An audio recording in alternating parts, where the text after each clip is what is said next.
పిఠాపురం మండలం చిత్రాడలోని నారాయణకొండం క్షేత్రంలో స్వయంభువుగా ఉన్న శ్రీ లక్ష్మీ నృసింహస్వామి వారికి శుక్రవారం నాడు రాఖీ పౌర్ణమి ఉత్సవాన్ని శ్రీ నారాయణ దత్తపీఠం ఆధ్వర్యంలో వైభవంగా నిర్వహించనున్నట్లు నారాయణ దత్తపీఠం అధిపతి నారాయణ దత్తస్వామి తెలిపారు. ఈ విషయమై చిత్రాడలోని శ్రీనారాయణ దత్తపీఠం ప్రాంగణంలో ఏర్పాటు చేసిన మీడియా సమావేశంలో పీఠాధిపతి నారాయణ దత్తస్వామి మాట్లాడుతూ రాఖీ పౌర్ణమి సందర్భంగా స్వామివారికి నిర్వహించే ఉత్సవ విశేషాలను తెలియజేస్తూ భక్తులు పాల్గొని తరించాలని విజ్ఞప్తి చేశారు.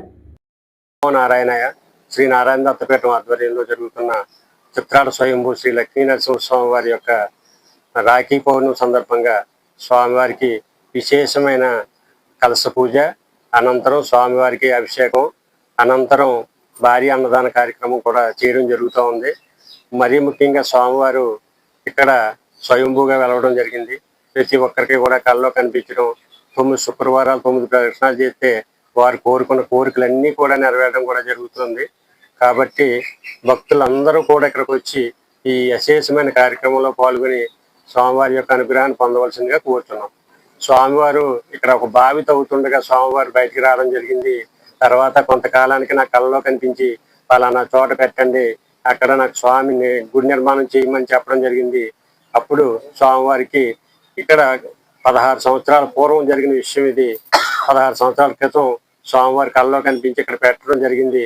అప్పటి నుండి భక్తులందరూ కూడా తండోపతండాలుగా వస్తూ స్వామివారిని సేవించి అనేక రకములైన బాధల నుండి బయటపడడం జరుగుతూ ఉంది. శ్రీపాదులు వారు గుర్రబండిపై చిత్రాడ ఈ గ్రామానికి రావడం జరిగింది. ఇక్కడ ఎన్నో చిత్రాలు జరిగాయి కాబట్టి స్వామివారు ఎన్నో చిత్రాలు చేశారు. ఆ చిత్రాల్లో మొదటగా వీరపాదులకి నీళ్లు పోసి విశేషమైన అంటే అఖండమైన వెలుగుని అంటే ఆ వీరపాదులు ఎక్కువగా కాసేటట్టుగా, దాంతో పాటుగా ఎక్కువ రుచి వచ్చేటట్టుగా స్వామివారు ఆశీర్వదించడం జరిగింది. బెల్లమంగళుడికి చింతామణికి కూడా ఇక్కడ శాప విమోచనం చేసి వారికి ఋషీశ్వరులుగా తయారు చేయడం జరిగింది. తర్వాత లక్ష్మీ నరసింహస్వామి చెంచులక్ష్మి సమేతంగా శ్రీపాదుల వారిలో ఐక్యవడం జరిగింది.